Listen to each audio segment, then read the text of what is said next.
인천국제공항의 인파 속에서 강서연은 존재감 없는 그림자였다. 갓 입국한 여행객들 사이에서 그녀는 평범한 회사원처럼 보였다. 수수한 옷차림, 화장기 없는 얼굴, 그리고 어깨에 맨 낡은 백팩까지. 누구도 그녀가 불과 몇 시간 전 동유럽의 한복판에서 적대국의 비밀 핵물질 거래 현장을 급습하고 관련자들의 신원과 데이터를 모두 빼내온 NIS 최정예 요원이라는 사실을 상상조차 할 수 없었다. 그녀는 주변의 모든 소음과 움직임을 완벽하게 인지하면서도 자신의 모든 흔적을 지우는 데 익숙했다. 그것이 그녀의 생존 방식이자 그림자라는 코드네임으로 살아가는 방식이었다. NIS 본부로 복귀한 그녀를 맞이한 것은 박 부장의 무덤덤한 얼굴이었다.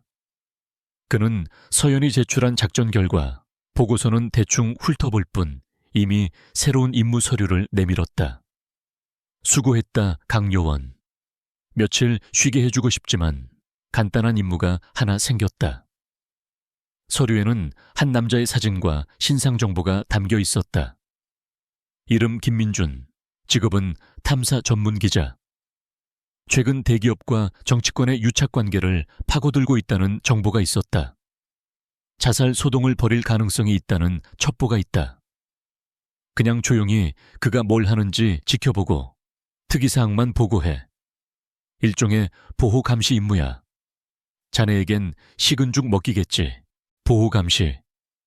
서연은 그 단어에서 미묘한 위화감을 느꼈다.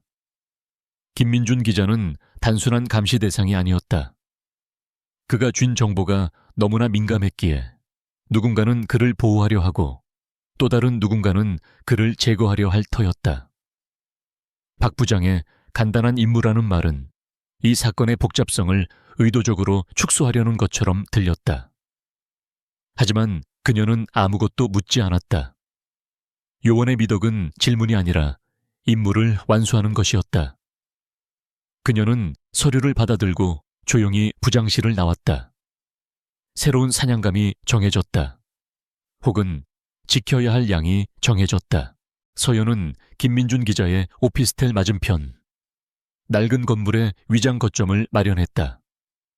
첨단 감시 장비 대신 그녀는 낡은 쌍강용과 고성능 지향성 마이크를 선택했다. 디지털 장비는 흔적을 남기지만 아날로그는 그렇지 않았다. 그녀는 며칠 동안 창문 너머로 김민준의 모든 것을 관찰했다. 그의 습관, 그의 표정, 그리고 그의 불안감까지. 그는 잠을 제대로 자지 못했고 끊임없이 창밖을 확인했으며 누군가와 격렬하게 통화하곤 했다. 그는 거대한 위협에 쫓기고 있었다. 서연은 그를 지켜보며 그를 노리는 보이지 않는 포식자의 존재를 어렴풋이 느끼고 있었다. 사건은 임무 시작 나흘째 되던 날 밤에 일어났다. 그날따라 김민준은 유난히 더 불안해 보였다. 그는 누군가에게 전화를 걸어 모든 준비가 끝났어. 내일 터뜨릴 거야 라고 말하는 것을 마지막으로 황급히 오피스텔을 나섰다. 서연은 즉시 그의 뒤를 따랐다. 김민준은 약속 장소인 듯한 지하 주차장으로 들어갔다. 서연은 안전거리를 유지한 채 주차장 입구에서 상황을 주시했다. 몇 분 뒤 주차장 안쪽에서 희미하게 들려온 것은 타이어 마찰음이 아니라 퍽 하는 둔탁한 소리였다. 짧고 단호한 소음. 그녀의 직감이 비상벨을 울렸다. 서연은 즉시 주차장 안으로 달려 들어갔다. 가장 깊고 어두운 구석, 낡은 기둥 뒤에 김민준이 쓰러져 있었다. 그의 가슴에는 피가 번지고 있었고 눈은 허공을 응시한 채 초점을 잃어 있었다. 주변에는 아무도 없었다. 범인들은 이미 연기처럼 사라진 후였다. 그녀가 현장을 확인하는 순간 등 뒤에서 사이렌 소리가 빠르게 가까워졌다. 너무 빨랐다. 신고가 들어갔다 해도 경찰이 이렇게 신속하게 도착하는 것은 불가능했다. 이것은 처음부터 완벽하게 계획된 함정이었다. 현장은 순식간에 경찰에 의해 통제되었고 사건은 단순 강도 살인으로 잠정 결론 내려졌다. 본부로 복귀한 서연은 주차장에 보안 시스템 기록을 요청했다. 그러나 돌아온 답변은 충격적이었다. 김민준이 살해당한 시각을 전후로 정확히 3분간 모든 CCTV 영상이 하얗게 비어있다는 것이었다.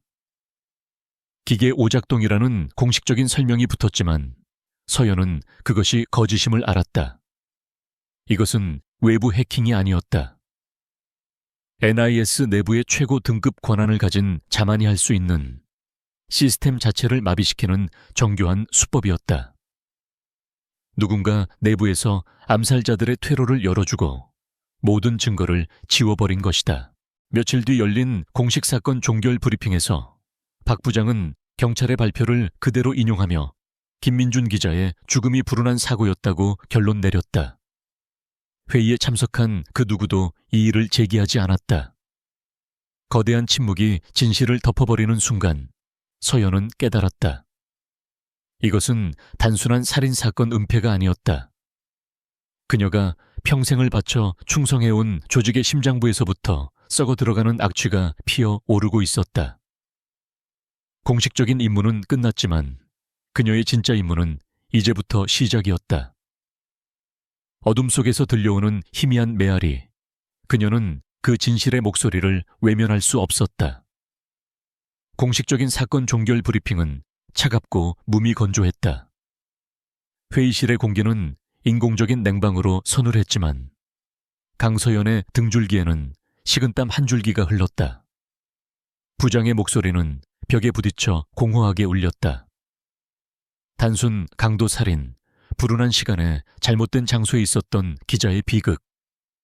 서류는 그렇게 말하고 있었다. 하지만 그녀의 직감, 수많은 현장에서 단련된 감각은 그 모든 단어가 정교하게 짜인 거짓말이라고 비명을 지르고 있었다. 그녀는 반박하려 입을 열었지만 책상 너머로 부장의 단호한 시선과 마주쳤다. 그 눈빛은 경고였다. 더 이상 파고들지 말라는, 보이지 않는 선을 넘지 말라는 무언의 압력이었다. 회의실을 나온 서연은 자신의 자리로 돌아왔지만 모니터의 데이터는 눈에 들어오지 않았다. 머릿속에서는 사건 현장의 이미지가 파노라마처럼 스쳐 지나갔다. 흩어진 서류, 깨진 유리 조각, 그리고 이제는 증거물 보관실 어딘가에 있을 기자의 싸늘한 시신. 시스템은 이 사건을 서둘러 봉합하려 하고 있었다. 그것은 명백한 사실이었다. 무언가 거대한 힘이 진실을 덮으려 하고 있었다.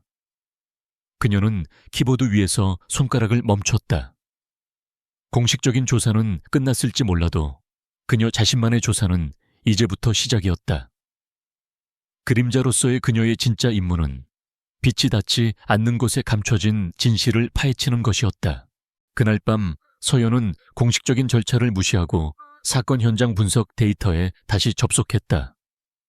자신의 보안 등급과 익명화된 가상 경로를 통해 시스템의 가장 깊은 곳으로 파고들었다. 수백 장의 고해상도, 사진과 감식 보고서, 주변 CCTV 영상 파일들이 화면을 가득 메웠다. 경찰과 현장 감식팀이 놓친 것, 혹은 의도적으로 무시한 것을 찾아야 했다. 그녀는 몇 시간 동안 눈을 깜빡이는 것조차 잊은 채 모든 픽셀을 훑었다. 그러다 마침내 그녀의 시선이 한 곳에 멎었다. 기자의 코트 옷깃 근처, 바닥에 떨어진 깨진 화분 파편에 반사된 아주 미세한 이미지였다. 그것은 너무나 작고 희미해서 거의 노이즈처럼 보였다. 하지만 서연은 자신만의 이미지 분석 프로그램을 이용해 그 부분을 확대하고 필터를 겹겹이 적용했다. 몇 번의 보정 작업을 거치자 흐릿했던 이미지는 점차 형태를 갖추기 시작했다. 그것은 암살자의 모습이 아니었다. 그가 사용한 총기의 총구 부분이었다. 그리고 그 총구에 부착된 소음기에는 아주 작은 문양이 새겨져 있었다. 독수리의 머리를 형상화한 듯한 날카롭고 기하학적인 문양. 일반적인 군용이나 경찰용 장비에서는 볼 수 없는 특수 제작된 물건임이 틀림없었다. 이것이 바로 시스템이 숨기려 했던 첫 번째 균열이었다. 다음 날 서연은 휴가를 냈지만 그녀의 발걸음은 휴양지가 아닌 도시의 낡은 공업지대로 향했다. 그곳에는 은퇴한 NIS 무기 전문가인 박 기사가 운영하는 작은 공작소가 있었다. 그는 현역 시절 서연의 목숨을 여러 번 구해준 인연이 있었고 지금은 합법적인 총기 수리공으로 위장한 채 그녀와 같은 그림자들에게 비공식적인 도움을 주고 있었다. 서연은 보안 처리된 태블릿을 꺼내 그 문양 이미지를 보여주었다. 박 기사는 돋보기를 꺼내 들고 한참 동안 이미지를 들여다보았다. 그의 미간에 깊은 주름이 잡혔다. 이런 건 처음 보는군. 그가 마침내 입을 열었다. 하지만 이 재질의 질감이나 가공 방식은 낯이 익어. 극소수의 방산업체만이 사용하는 특수 합금이야. 특히 엡실론 다이내믹스. 그 이름이 나오는 순간 서연은 심장이 가볍게 내려앉는 것을 느꼈다. 엡실론 다이내믹스.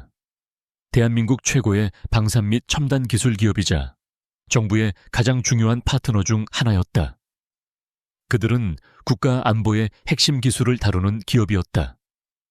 그런 곳에서 제작된 무기가 왜 일개 기자의 암살 현장에서 발견된 것일까?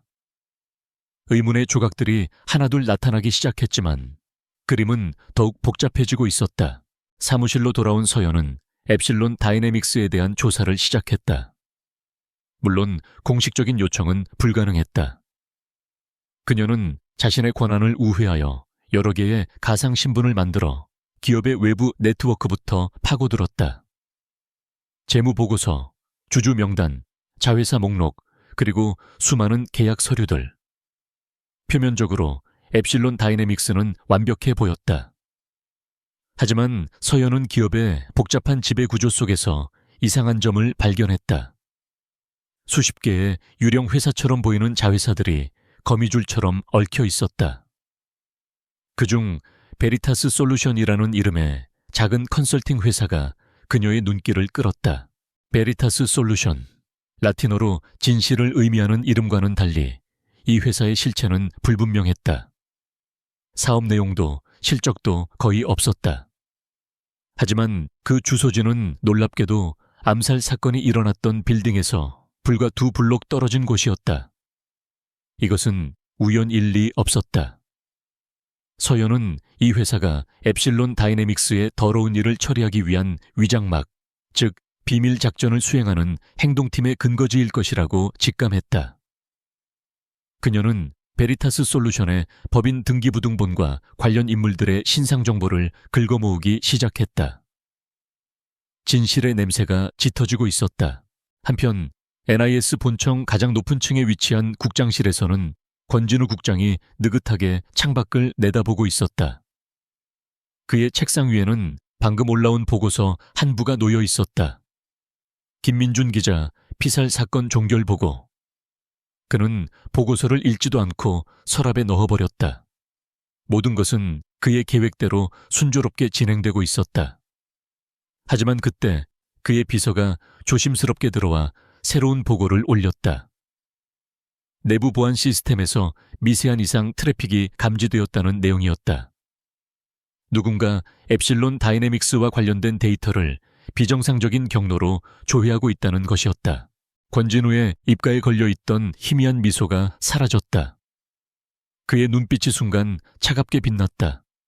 아직 누구인지는 특정되지 않았지만 그의 완벽한 계획에 흠집을 내려는 성가신 파리가 있다는 사실만으로도 불쾌했다. 그는 인터컴 버튼을 눌러 보안팀장에게 지시했다. 해당 트래픽의 발원지를 역추적해. 누구인지 알아내. 단, 절대 상대가 눈치채게 해선 안 돼. 조용히, 그리고 신속하게. 그의 목소리는 낮고 차분했지만 그 안에는 서늘한 살기가 담겨 있었다. 그의 거대한 거미줄에 걸린 미세한 떨림. 그는 그것을 결코 용납할 수 없었다. 서연은 며칠 동안 밤샘 작업을 이어가며 베리타스 솔루션의 실체를 파고들었다. 하지만 이상하게도 정보의 흐름이 조금씩 막히는 느낌이 들었다. 평소라면 쉽게 접근할 수 있었던 데이터베이스에 갑자기 추가 인증 절차가 생겼고, 그녀가 사용하던 일부 우회 경로가 차단되었다. 마치 보이지 않는 벽이 그녀의 주위에 세워지는 것 같았다. 그녀는 이것이 단순한 시스템 업그레이드가 아님을 깨달았다. 누군가 그녀의 움직임을 감지하고 대응하고 있었다. 이제 그녀는 더 이상 사냥꾼이 아니었다. 동시에 사냥감이기도 했다. 어느 날 오후, 그녀가 베리타스 솔루션의 이사 중 한 명의 개인 서버에 막 침투하려는 순간, 그녀의 모니터 전체가 갑자기 암전되었다. 그리고 화면 중앙에 붉은색 경고 메시지가 깜박였다. 허가되지 않은 접근. 모든 활동이 기록되고 있습니다. 심장이 철렁 내려앉았다.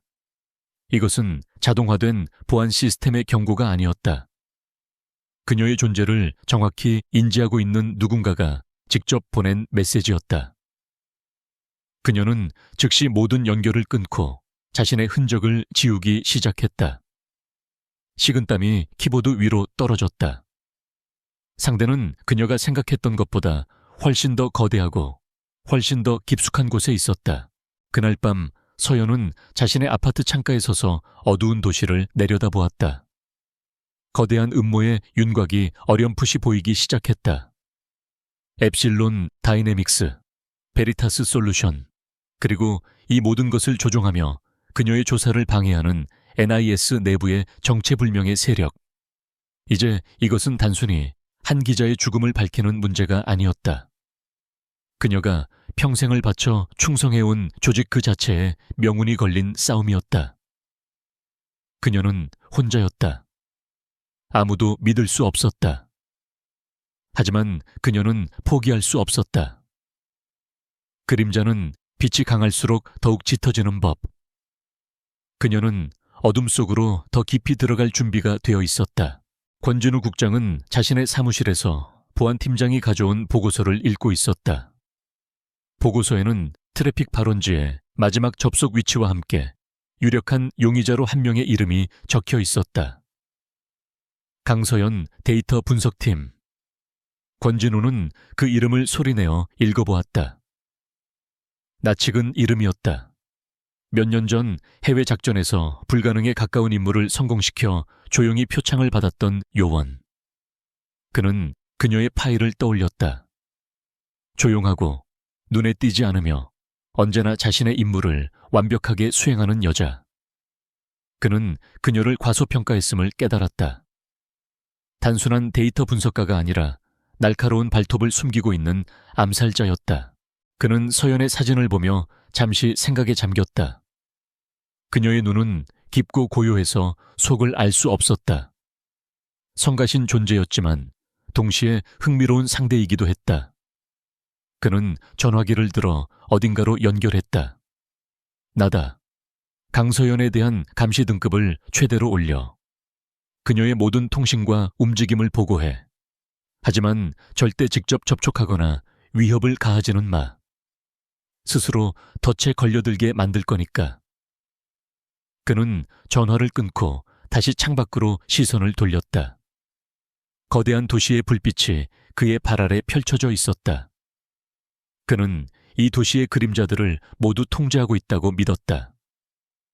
그리고 강서연이라는 작은 그림자 하나쯤은 그의 거대한 계획에 어떠한 영향도 주지 못할 것이라고 확신했다. 그러나 그는 아직 몰랐다. 가장 깊은 어둠은 때로는 가장 작은 그림자로부터 시작된다는 것을. 자신이 감시당하고 있다는 사실은 더 이상 의심의 여지가 없었다. 강서연은 아침에 집을 나서는 순간부터 등 뒤에 꽂히는 보이지 않는 시선을 느꼈다. 늘 주차되어 있던 자리에 없는 차가 서 있었고, 출근길 지하철에서는 우연을 가장한 시선들이 끈질기게 그녀를 쫓았다. 이것은 단순한 미행이 아니었다. 그녀의 모든 것을 올가매려는 정교하고 체계적인 압박이었다. NIS 내부의 적은 그녀의 모든 동선을 예측하고 그녀의 모든 습관을 분석하고 있었다. 혼자서는 이 거대한 감시망을 뚫고 진실에 접근할 수 없었다. 그녀에게는 내부의 조력자, 시스템의 허점을 파고들 수 있는 유능한 기술자가 필요했다. 그녀의 머릿속에 한 사람의 이름이 떠올랐다. 한지훈, 사이버 포렌식 부서의 젊은 천재. 그는 타의 추종을 불허하는 코딩 실력을 가졌지만 조직의 정치나 위계 질서에는 전혀 관심이 없는 외톨이였다. 바로 그 점이 서연이 그를 떠올린 이유였다. 그는 정치적 이해관계에 얽매이지 않았고 무엇보다 그녀에게 빚을 지고 있었다. 몇 년 전 지훈은 신입 시절 의욕이 앞선 나머지 민감한 작전 데이터를 다루다 치명적인 실수를 저지를 뻔했다. 당시 작전의 기술 지원을 감독하던 서연은 조용히 그의 실수를 덮고 단순 시스템 오류로 보고해 그의 경력을 구해주었다. 그는 그 사실을 알고 있었다. 이제 그 빚을 돌려받을 때였다. 하지만 그에게 직접 다가가는 것은 자살 행위나 다름없었다. 사무실의 모든 곳에는 눈과 귀가 있었다. 서연은 고전적인 방식을 택했다. 그녀는 NIS 도서관에 낡은 기술 서적 한 권을 대출했다. 그리고 책의 특정 페이지에 눈에 보이지 않는 UV 잉크로 암호화된 메시지를 남겼다. 메시지는 간단했다. 만날 시간과 장소, 그리고 그들만이 아는 과거의 사건을 암시하는 한 단어. 그녀는 그 책을 지훈의 책상 위에 아무렇지 않게 올려놓았다. 이제 선택은 그의 몫이었다. 그녀의 손을 잡을 것인가, 아니면 외면할 것인가. 약속된 시간, 서연은 복잡한 환승역의 낡은 공중전화 부스 옆에 서 있었다. 수많은 사람들이 그녀를 스쳐 지나갔다. 약속 시간이 5분, 10분이 지나도 지훈은 나타나지 않았다. 역시 무리한 부탁이었을까? 그를 위험에 빠뜨려서는 안 되는 것이었을까? 그녀가 막 자리를 뜨려던 순간 누군가 그녀의 옆을 스쳐 지나가며 낮은 목소리로 말했다. 5분 뒤 3번 플랫폼 맨 끝 칸. 한지훈이었다. 그는 그녀를 쳐다보지도 않고 인파 속으로 사라졌다. 그의 신중함에 서연은 안도했다. 그는 아직 감을 잃지 않았다. 잠시 후 멈춰선 지하철의 맨 끝 칸에서 두 사람은 마주섰다. 문이 닫히고 열차가 출발하자 창밖의 불빛이 그들의 긴장된 얼굴을 비췄다. 지훈은 불안한 눈빛으로 서연을 바라보았다. 대체 무슨 일입니까, 선배님? 이런 방식은... 서연은 그의 말을 끊었다. 시간 없어. 간단히 말할게. 나는 지금 내부의 적에게 쫓기고 있어. 김민준 기자 사건, 단순 강도 살인이 아니야. 조직적인 암살이고 그 배우가 내 입을 막으려 하고 있어. 그녀는 자신이 받은 경고 메시지와 접근이 차단된 데이터 로그 기록을 그의 앞에 보여주었다.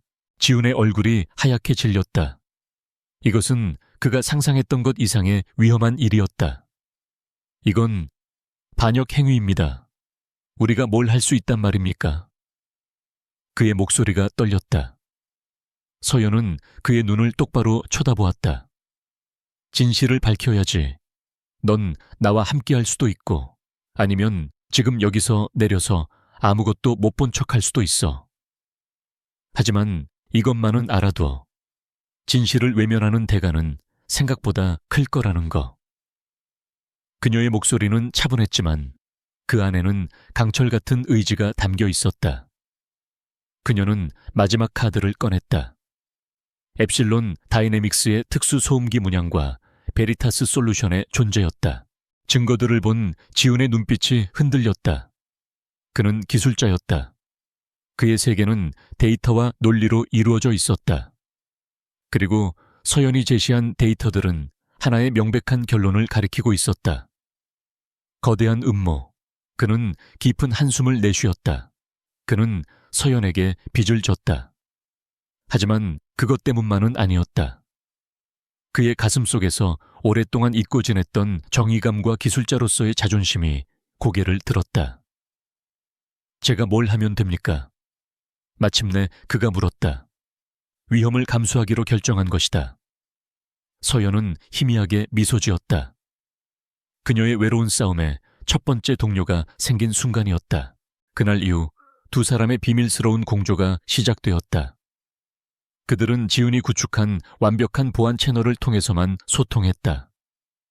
서연은 현장에서 얻은 정보와 자신의 직감을 바탕으로 조사 방향을 제시했고, 지훈은 NIS의 철통 같은 방화벽을 유령처럼 넘나들며 데이터를 캐냈다. 그는 서연에게 엡실론 다이내믹스와 연결된 모든 자금 흐름을 추적해달라고 요청했다. 특히 베리타스 솔루션으로 흘러들어간 자금의 최종 목적지를 알아내야 했다. 그것은 수많은 암호화된 계좌와 페이퍼 컴퍼니의 미로 속에서 바늘을 찾는 것과 같은 작업이었다. 며칠 밤낮으로 이어진 작업 끝에 지훈이 마침내 의미 있는 데이터를 찾아냈다. 그는 베리타스 솔루션에서 빠져나간 거액의 자금이 여러 단계의 세탁 과정을 거친 후 몇 개의 차명 계좌로 분산 입금된 사실을 밝혀냈다. 그 계좌들은 모두 스위스 비밀 계좌와 연결되어 있었다. 문제는 그 계좌의 실소유주를 알아내는 것이었다. NIS의 데이터베이스에도 접근 권한이 최고 등급으로 잠겨있는 극소수의 정보였다. 지훈은 자신의 모든 실력을 동원하여 시스템의 가장 깊은 곳, 누구도 감히 건드리지 못했던 영역으로 침투하기 시작했다. 그것은 위험천만한 도박이었다. 만약 침입 흔적이 발각된다면 그는 그 자리에서 반역죄로 체포될 터였다. 모니터 위로 수천 줄의 코드가 폭포수처럼 흘러내렸다. 그의 손가락이 키보드 위에서 춤을 추었다. 마침내 마지막 방화벽이 뚫리는 순간 그의 숨이 멎었다. 암호화된 계좌 소유주 목록이 화면에 나타났다.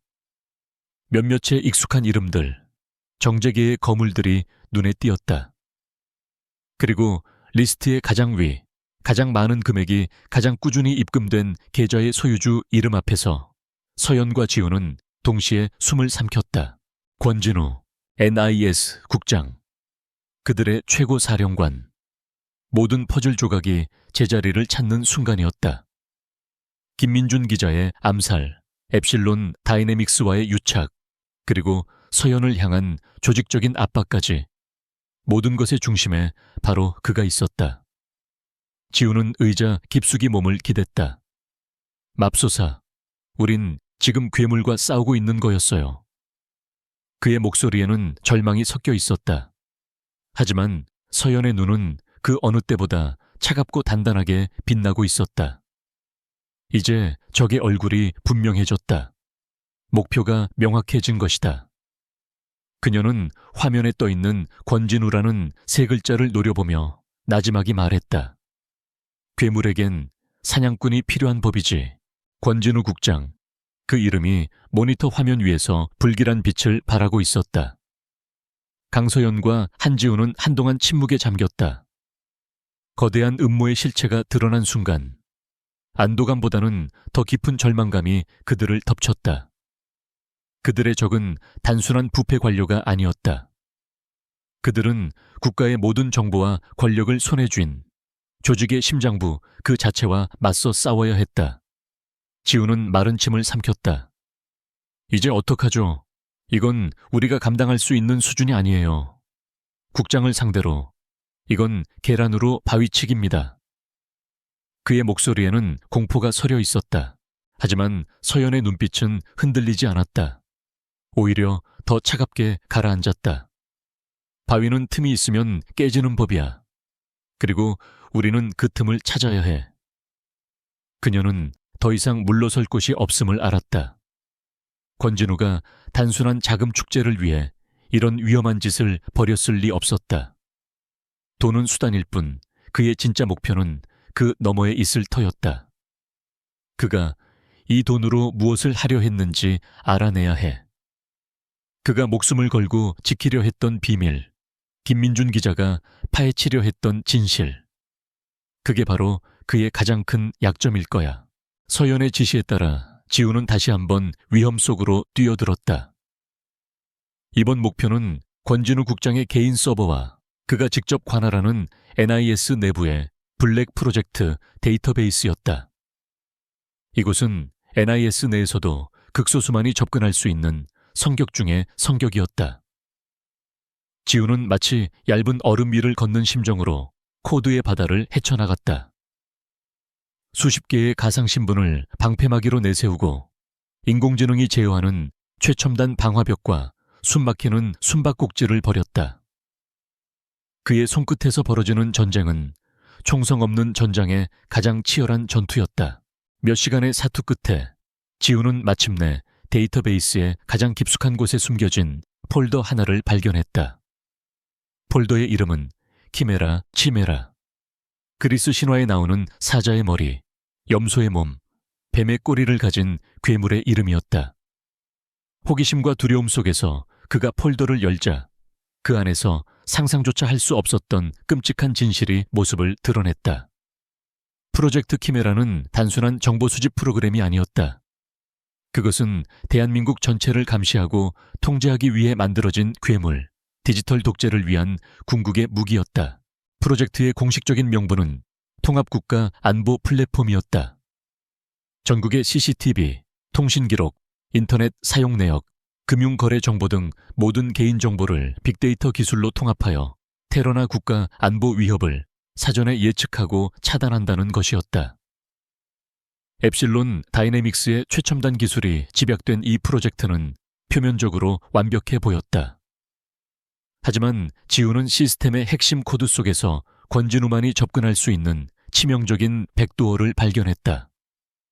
그 백도어는 시스템의 본질을 완전히 뒤바꾸는 악마의 기능이었다. 키메라는 단순히 정보를 감시하는 것을 넘어 정보를 조작하고 생성할 수 있었다. 권진우는 이 시스템을 통해 특정 인물의 통화 기록을 바꿔치기 하거나 있지도 않은 이메일을 만들어내거나 심지어 CCTV 영상 속 인물의 얼굴을 합성하여 완벽한 가짜 증거를 만들어낼 수 있었다. 반대파 정치인을 간첩으로 만들고 경쟁 기업인을 파산시키며 여론을 자신에게 유리한 방향으로 조작하는 것. 그것이 바로 키메라의 진짜 목적이었다. 권진우는 보이지 않는 신이 되어 국가 전체를 자신의 거대한 체스판으로 만들려 하고 있었다. 이제 모든 것이 명확해졌다. 김민준 기자는 바로 이 키메라 프로젝트의 실체에 거의 근접했던 것이다. 서연은 지훈에게 김 기자가 남긴 파일들을 다시 한번 분석해달라고 요청했다. 지훈은 여러 겹으로 암호화된 그의 마지막 취재 노트를 복원해냈다. 그 안에는 충격적인 내용이 담겨 있었다. 김민준 기자는 엡실론 다이내믹스 내부의 양심적인 연구원과 비밀리에 접촉하고 있었다. 그 연구원은 키메라가 괴물로 변해가는 과정에 죄책감을 느끼고 프로젝트의 위험성을 세상에 알리려 했던 것이다. 취재 노트의 마지막 장에는 이렇게 적혀 있었다. 그들이 내 뒤를 쫓고 있다. 만약 나에게 무슨 일이 생긴다면 엡실론의 프로메테스를 찾아라. 프로메테스, 인류에게 불을 가져다준 신의 이름. 그것은 내부 고발자인 연구원의 코드네임임이 틀림없었다. 서연은 심장이 차갑게 식는 것을 느꼈다. 김민준 기자가 살해당한 지금 권진우가 이 마지막 불씨를 가만히 내버려 둘 리가 없었다. 프로메테스는 지금 목숨이 경각에 달려 있었다. 그를 찾는 것이 이 싸움의 다음 단계이자 유일한 희망이었다. 바로 그 순간 지훈의 컴퓨터에서 날카로운 경고음이 터져 나왔다. 젠장, 걸렸어요. 그들이 역추적하고 있어요. 권진우의 보안팀이 마침내 그의 침입을 감지한 것이다.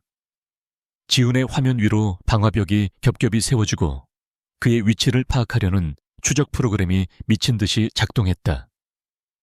그는 필사적으로 모든 연결을 끊고 자신의 흔적을 지우기 시작했다. 몇 초간의 숨막히는 사투 끝에 그는 간신히 추적을 따돌릴 수 있었다. 하지만 이제 그들은 자신들의 존재를 적에게 완전히 노출시킨 셈이었다. 서연은 창밖을 내다보았다. 평화로워 보이는 도시의 풍경 아래 보이지 않는 감시의 눈이 번뜩이고 있었다. 이제 그들은 더 이상 어둠 속에 숨을 수 없었다. 권진우와 그의 키메라는 이제 본격적으로 그들을 사냥하기 시작할 것이다. 그녀는 결심했다. 더 이상 방어만 할 수는 없다. 먼저 움직여야 한다. 권진우의 암살자들이 프로메테스를 찾아내기 전에 그녀가 먼저 그를 찾아 보호해야만 했다. 이것은 이제 단순한 정보전이 아니었다. 목숨을 건 시간과의 싸움이었다. 그림자는 이제 사냥을 시작해야 했다. 시간이 없었다. 한지훈과의 마지막 통신이 끊긴 후 강서연의 모든 감각은 날카로운 비수처럼 곤두섰다. 권진우가 움직이기 시작했다. 이제 그들은 단순한 감시 대상이 아니라 제거해야 할 명백한 위협이었다. 내부 고발자 프로메테스, 그의 생존은 이제 분초를 다투는 문제가 되었다. 지우는 김민준 기자의 암호화된 메모 속에서 의미 없어 보이는 숫자 배열을 발견했다. 그것은 낡은 방식의 위치 암호였다. 몇 번의 교차 분석 끝에 숫자는 하나의 주소로 변환되었다. 서울 외곽의 낡고 평범한 아파트. 지우는 연구원의 이름 임태진과 함께 그 주소를 서연의 비상용 휴대전화로 전송했다. 서연은 밤의 어둠을 틈타 움직였다. 그녀는 택시를 여러 번 갈아타고 복잡한 골목길을 걸어서 추적을 따돌리며 목표 지점으로 향했다. 아파트 단지에 도착했을 때 그녀의 직감이 경고음을 울렸다. 너무 조용했다. 생기가 있어야 할 저녁 시간의 아파트 단지는 마치 죽은 듯 고요했고 곳곳에 배치된 차량들의 위치가 부자연스러웠다. 함정이었다. 정문으로 들어가는 것은 자살 행위였다. 그녀는 건물 뒤편으로 돌아 가스 배관과 에어컨 실외기를 발판 삼아 능숙하게 벽을 타고 올랐다. 그림자처럼 소리 없이 임태진의 아파트는 5층이었다. 그녀는 창문을 통해 안을 살폈다. 불은 꺼져 있었고 인기척은 느껴지지 않았다. 조심스럽게 잠금장치를 풀고 안으로 들어서는 순간 피비린내가 희미하게 코를 찔렀다. 거실 소파에 한 남자가 쓰러져 있었다. 임태진이었다. 그의 손에는 권총이 들려 있었고 머리에는 총상이 선명했다. 완벽하게 자살로 위장된 타살이었다. 너무 늦었다. 그녀가 한 발 늦은 것이다. 하지만 그녀가 돌아서려던 순간 복도에서 미세한 발소리가 들렸다. 그들은 그녀가 올 것을 알고 기다리고 있었다. 사방이 포위되었다. 다음 순간 아파트 현관문이 폭발하듯 열리며 검은 전투복을 입은 대원들이 쏟아져 들어왔다. 서연은 몸을 날려 소파 뒤에 엄폐했다. 섬광탄이 터지고 총알이 콘크리트 벽을 깎아내며 불꽃을 튀겼다. 그들은 그녀를 생포할 생각이 없었다. 그 자리에서 사살하려는 것이었다. 서연은 허리춤에서 소음기가 달린 권총을 뽑아들었다. 이것은 생존을 위한 싸움이었다. 그녀는 방해부를 모두 쏘아 깨뜨려 절대적인 어둠을 만들었다. 적들의 야간 투시경이 켜지는 찰나의 순간 그녀는 이미 움직이고 있었다. 소파를 박차고 나가 대원 한 명의 팔을 꺾어 인간 방패로 삼고 정확한 사격으로 다른 대원들의 무기를 무력화했다. 전투는 짧고 격렬했다. 서연은 살상을 피하며 관절과 급소를 노려 적들을 쓰러뜨렸다. 그녀의 움직임은 훈련된 기계처럼 빠르고 정확했다. 마지막 대원을 제압하고 밖으로 탈출하려던 그녀의 눈에 임태진의 손에 들린 권총 아래 그의 손바닥 안에 숨겨져 있던 작은 물건이 들어왔다. 그것은 평범한 만년필처럼 보였다. 임태진은 자신이 죽을 것을 알고 마지막 희망을 이곳에 남겨둔 것이었다. 서연은 만년필을 낚아채 주머니에 쑤셔넣고 창문을 깨고 뛰어내려 어둠 속으로 사라졌다. 등 뒤로 격렬한 추격의 외침이 들려왔다. 바로 그 시각 권진우 국장은 자신의 사무실에서 모든 상황을 보고받고 있었다.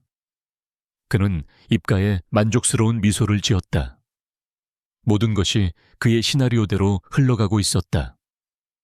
그는 키메라 시스템을 이용해 강서연을 국가 반역자로 만드는 작업을 시작했다. 그녀가 임태진 연구원을 살해하고 국가 기밀 기술을 탈취해 해외로 도주하려 했다는 가짜 증거들이 생성되었다. 그녀의 사진과 신상 정보가 1급 수배령이라는 붉은 낙인과 함께 모든 정보기관과 경찰 네트워크에 뿌려졌다.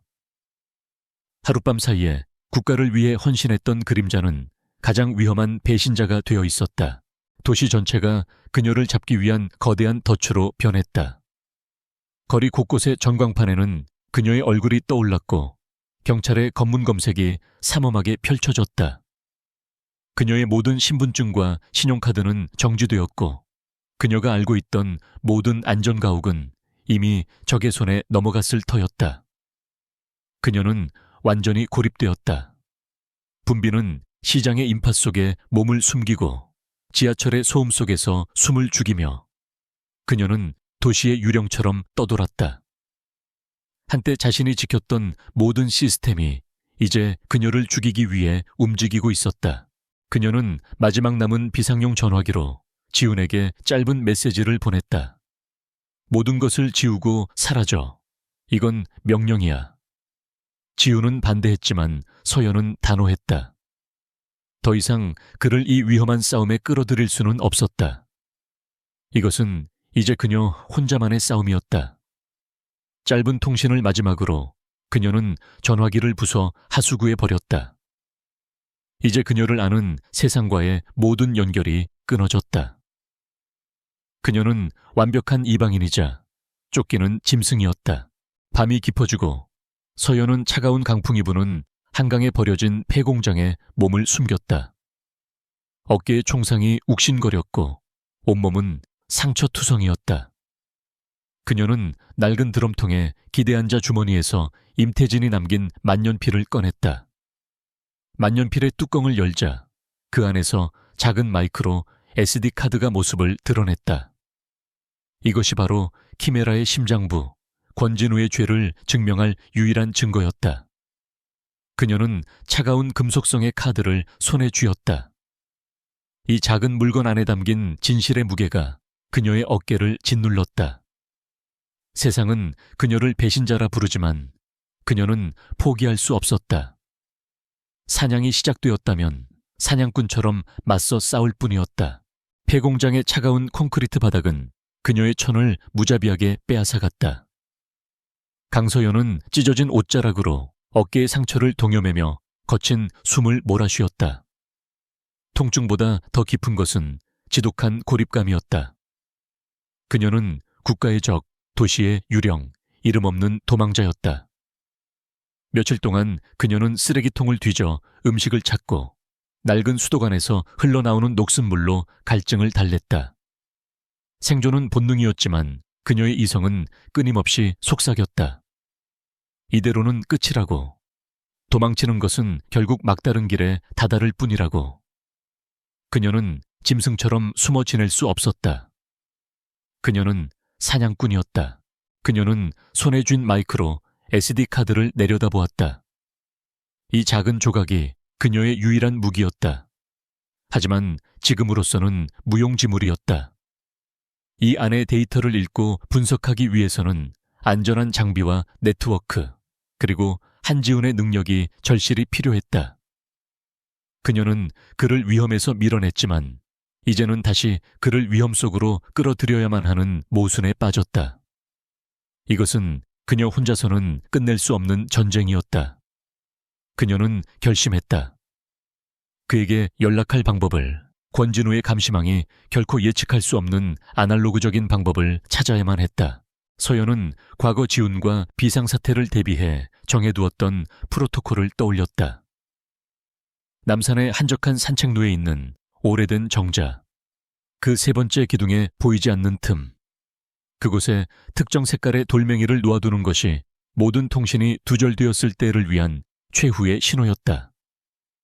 그녀는 한밤중 도시의 그림자를 타고 움직였다. 수많은 CCTV와 잠복경찰의 눈을 피해 남산에 오르는 길은 목숨을 건 고개와 같았다. 마침내 정제 도착한 그녀는 주머니에서 푸른색 조약돌 하나를 꺼내 약속된 장소에 밀어 넣었다. 이제 다시 한번 모든 것은 그의 선택에 달렸다. 한편 한지우는 자신의 작은 작업실에서 초조하게 시간을 보내고 있었다. 서연의 명령에 따라 모든 흔적을 지웠지만 그는 그녀를 그대로 내버려 둘 수 없었다. 그는 서연이 언젠가 연락해 올 것이라 믿고 아무도 모르는 새로운 성격을 구축했다. 도심의 낡은 전자상가 깊숙한 곳, 죽은 삼촌이 남긴 창고를 개조해 완벽한 오프라인 네트워크와 보안 시스템을 만들었다. 그는 매일 아침 서연과의 약속 장소를 확인하는 것으로 하루를 시작했다. 그리고 마침내 며칠 만에 그는 정자 기둥 틈에서 푸른 조약돌을 발견했다. 심장이 거세게 뛰기 시작했다. 그림자가 돌아온 것이다. 그날 밤 두 사람은 지훈이 구축한 안전가옥에서 다시 만났다. 지훈은 서연의 상처투성이 모습에 말을 잃었지만 그녀의 눈은 이전보다 더욱 강한 빛을 뿜어내고 있었다. 서연은 임태진의 SD카드를 건넸다. 지훈이 카드를 컴퓨터에 연결하자 화면 위로 정보의 홍수가 쏟아져 나왔다. 그것은 단순한 데이터가 아니었다. 키메라 프로젝트의 전체 소스코드, 백도어 설계도, 그리고 권진우가 직접 기록한 비밀 통화 녹음 파일과 개인적인 업무 일지까지. 그들은 괴물의 심장을 손에 넣은 것이었다. 서연은 기술적인 분석은 지훈에게 맡기고 자신은 권진우라는 인간을 분석하기 시작했다. 그의 업무 일지와 심리 분석 보고서를 통해 그녀는 그의 가장 큰 약점을 파악했다. 그것은 기술적인 허점이나 보안상의 문제가 아니었다. 바로 그의 끝없는 오만함과 과시욕이었다. 그는 자신의 힘을 확인하고 세상의 인정을 받으려는 욕망에 사로잡혀 있었다. 그는 자신이 만든 완벽한 시스템을 세상에 자랑하고 싶어 안달이 난 상태였다. 바로 그때 지훈이 놀라운 정보를 발견했다. 선배님, 이럴 수가. 권진우가 키메라 프로젝트의 공개 버전을 발표할 계획입니다. 지훈의 목소리가 떨렸다. 권진우는 키메라의 정보 조작 및 사찰 기능을 숨긴 채 국가방위 시스템 이지스 AGS라는 이름으로 재포장하여 곧 서울에서 열릴 아시아 태평양 안보 정상회담에서 전 세계에 공개할 예정이었다. 각국의 정상들과 언론이 주목하는 그 자리에서 그는 자신의 업적을 과시하며 국가 영웅으로 등극할 계획이었다. 서연의 입가에 차가운 미소가 번졌다. 가장 화려한 무대는 가장 극적인 몰락의 장소가 되기도 하지. 그 순간 그들의 목표가 정해졌다. 도망치거나 숨는 것이 아니라 적의 심장부, 권진우가 스스로 마련한 가장 화려한 무대 위에서 그의 모든 것을 무너뜨리는 것. 그들은 치밀한 계획을 세우기 시작했다. 계획은 3단계로 이루어졌다. 첫째, 지훈은 SD카드에서 얻은 소스코드를 분석하여 이지스 시스템을 제어할 수 있는 치명적인 취약점을 찾아내야 했다. 정상회담 발표 도중 그가 시스템을 장악하여 준비된 영상을 송출하는 것이 그의 임무였다. 둘째, 서연의 임무는 철옹성 같은 정상회담 행사장에 잠입하는 것이었다. 그것은 대한민국 최고의 경호 및 보안 시스템에 정면으로 도전하는 일이었다. 그녀는 물리적인 백업 장치를 설치하고 지훈의 해킹이 막힐 경우를 대비한 비상계획을 실행해야 했다. 마지막으로 그들은 단순한 데이터 폭로가 아닌 권진우의 위선과 죄악을 가장 극적으로 보여줄 한 편의 영화를 만들어야 했다. 그의 목소리, 그의 기록, 그가 저지른 암살의 증거들을 엮어 그의 가면을 전 세계 앞에서 벗겨내야 했다. 며칠 밤낮으로 그들의 비밀스러운 작전 회의가 이어졌다. 폐창고에 먼지 쌓인 탁자 위로 정상회담장의 설계도가 펼쳐졌고 지훈의 모니터에는 수만 줄의 코드가 쉴 새 없이 흘러갔다. 불가능에 가까운 계획이었지만 그들의 눈에는 두려움 대신 결연한 의지가 타오르고 있었다. 정상회담 개막까지 남은 시간은 단 사흘. 서연은 창밖으로 멀리 보이는 행사장 건물의 실루엣을 바라보았다. 저곳이 그녀의 마지막 전쟁터가 될 것이다. 그녀는 더 이상 쫓기는 자가 아니었다. 거대한 괴물의 심장을 노리는 단 하나의 그림자였다. D-Day. 아시아 태평양 안보 정상회담이 열리는 컨벤션 센터는 그야말로 철옹성이었다. 하늘에는 헬기가 떠 있었고 지상에는 중무장한 특수부대원들이 삼엄한 경계를 폈다. 행사장으로 들어가는 모든 인물은 겹겹의 보안 검색대를 통과해야 했고 인공지능 안면 인식 시스템이 1초에 수백 명의 얼굴을 데이터베이스와 대조하고 있었다. 강서연의 얼굴은 이 시스템의 최우선 블랙리스트에 올라 있었다. 정면 돌파는 불가능했다. 그녀는 어둠 속에서 움직여야 했다. 권진우 국장은 스포트라이트의 중심에 있었다. 각국의 정상들과 악수를 나누고 유력 언론사 기자들 앞에서 자신감 넘치는 미소를 지어 보였다. 그는 오늘 이지스 시스템의 성공적인 발표와 함께 자신의 권력을 정점으로 끌어올릴 참이었다. 그의 눈에는 한치의 의심도 불안도 없었다. 완벽한 통제, 완벽한 시나리오. 그는 자신이 이 거대한 연극의 연출가이자 주인공이라고 굳게 믿고 있었다. 그러나 그는 몰랐다. 무대 뒤편 가장 깊은 어둠 속에서 보이지 않는 연출가가 그의 연극을 송두리째 뒤엎을 준비를 하고 있다는 것을. 서연은 행사장 지하에 위치한 물류 하역장에서 작전을 시작했다. 그녀는 지훈이 미리 해킹해둔 소규모 케이터링 업체의 직원으로 위장했다. 낮은 직급의 외부 인력은 보안 시스템이 가장 소홀하게 다루는 약한 고리였다. 그녀는 음식물 쓰레기를 처리하는 카트 밑에 몸을 숨겨 1차 보안 구역을 통과했다. 땀과 음식물 찌꺼기 냄새가 진동했지만 그녀는 미동도 없이 숨을 죽였다. 그녀의 목표는 중앙통제실, 바로 아래층에 위치한 네트워크 서버실이었다. 지훈의 디지털 공격이 시작될 마지막 물리적 교두보. 마침내 하역장을 벗어난 그녀는 환풍구를 통해 건물 내부로 잠입했다. 좁고 어두운 통로를 기어가며 그녀는 귀에 꽂은 초소형 수신기를 통해 지훈의 목소리를 들었다. 3분 뒤 B구역 복도 순찰조가 교대합니다. 그때가 기회예요. 서연은 시계의 초침 소리에 맞춰 숨을 골랐다. 그녀의 모든 움직임은 지훈이 실시간으로 분석해주는 데이터에 따라 한치의 오차도 없이 이루어졌다. 두 사람은 서로의 눈과 귀가 되어 거대한 성의 방어벽을 조금씩 허물어 가고 있었다. 서버실 앞에 도착했을 때 예상대로 2명의 경비 요원이 입구를 지키고 있었다. 서연은 어둠 속에서 조용히 나타났다. 그들이 인기척을 느끼고 돌아보기도 전에 그녀의 손이 번개처럼 움직였다. 한 명의 목덜미 급소를 정확히 가격해 의식을 잃게 만들고 다른 한 명의 총구를 틀어막으며 관절 기술로 제압했다. 소리 없는 전투는 단 몇 초 만에 끝났다. 그녀는 경비의 지문으로 잠긴 문을 열고 서버실 안으로 들어섰다. 빽빽한 서버 스토이카들이 내뿜는 열기와 소음이 그녀를 맞았다. 진입 성공. 이제 당신 차례야. 그녀의 신호를 받은 지훈은 숨겨둔 발톱을 드러냈다. 그의 손가락이 키보드 위에서 폭풍처럼 몰아쳤다. NIS 최고의 사이버 보안팀이 구축한 철벽 같은 방화벽을 향해 그가 몇 날 며칠에 걸쳐 준비한 바이러스 히드라가 침투를 시작했다. 모니터 위에서 벌어지는 전투는 보이지 않는 전쟁이었다.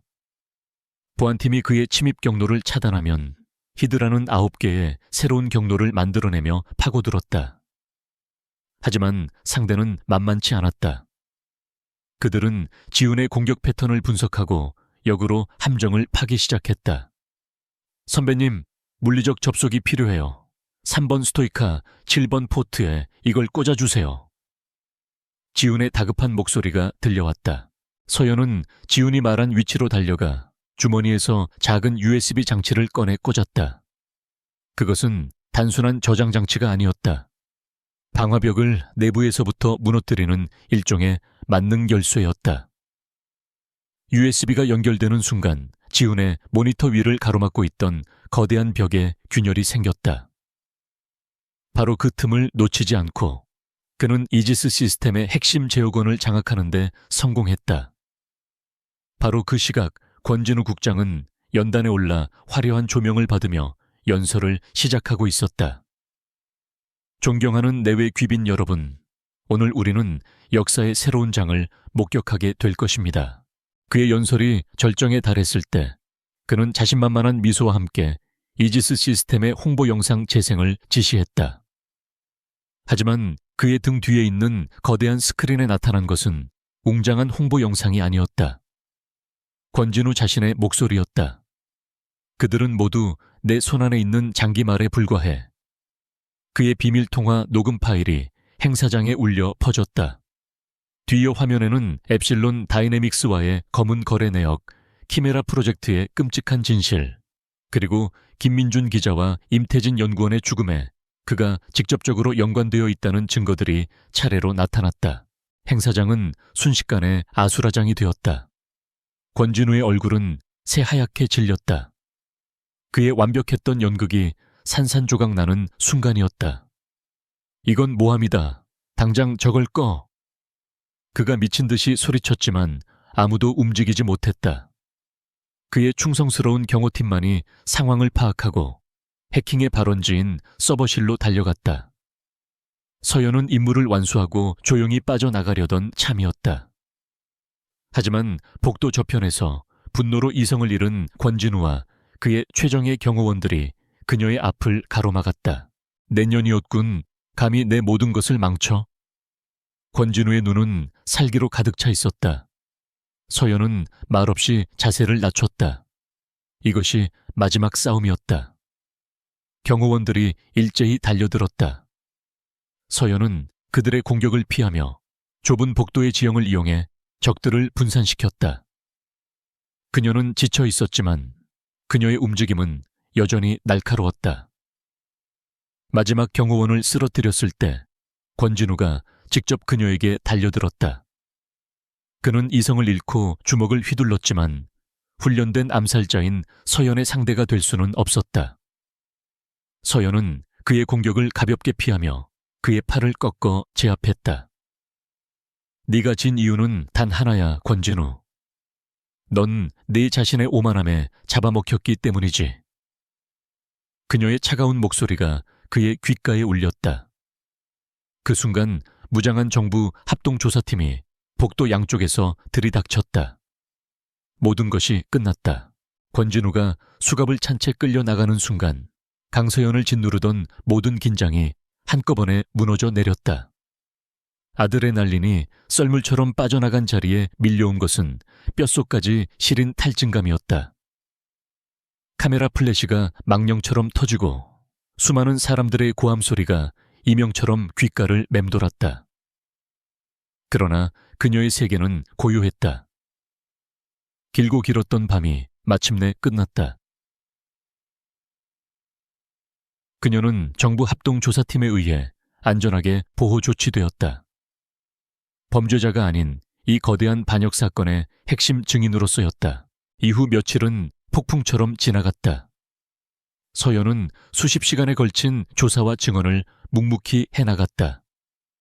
그녀가 목숨을 걸고 지켜낸 마이크로 SD카드의 데이터는 권진우와 그의 하수인들의 죄를 입증할 결정적인 증거가 되었다.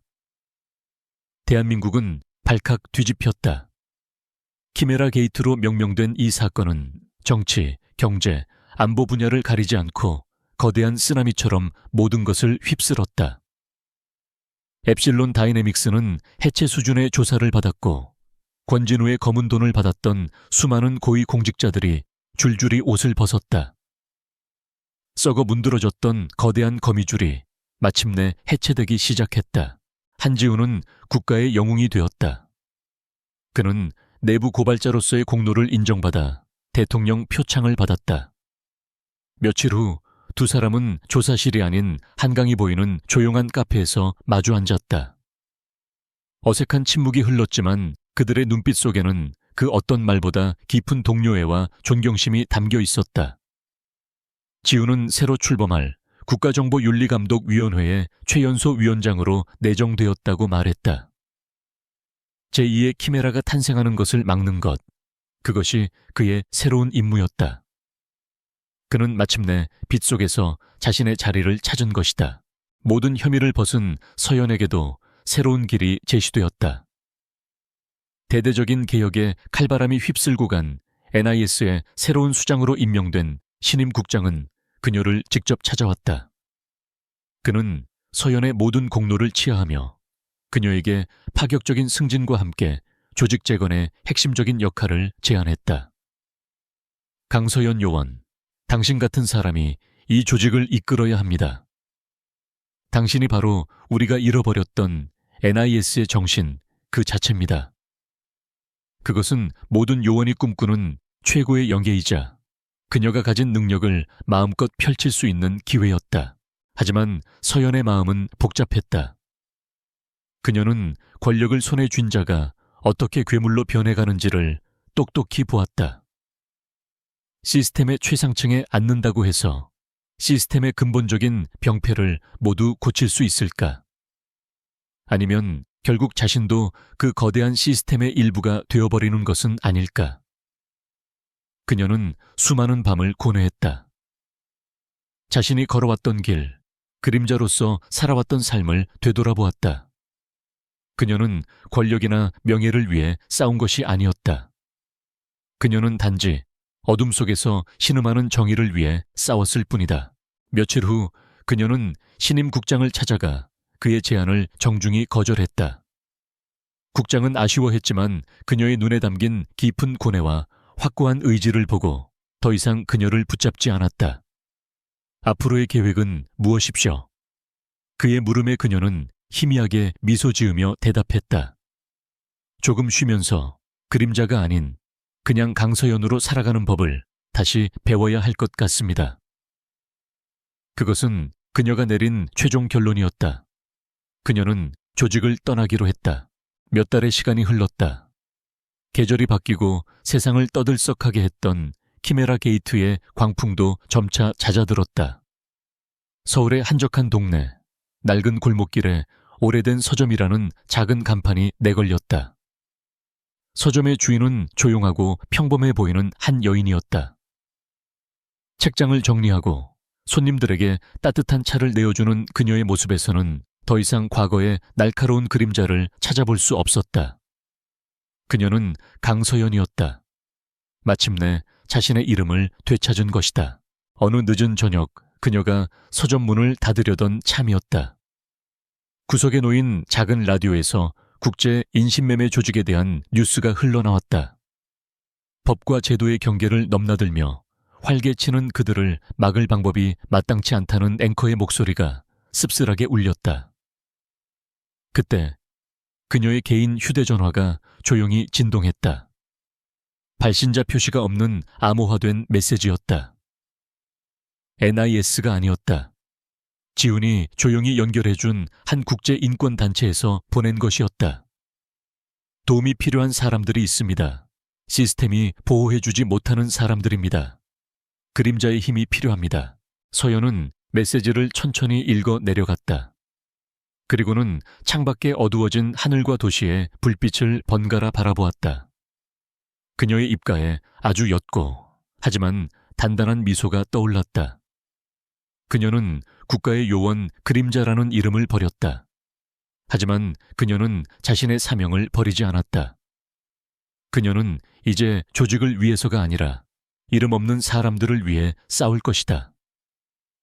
법의 빛이 닿지 않는 가장 깊은 어둠 속에서 그녀는 여전히 정의를 위한 그림자로 살아갈 것이다.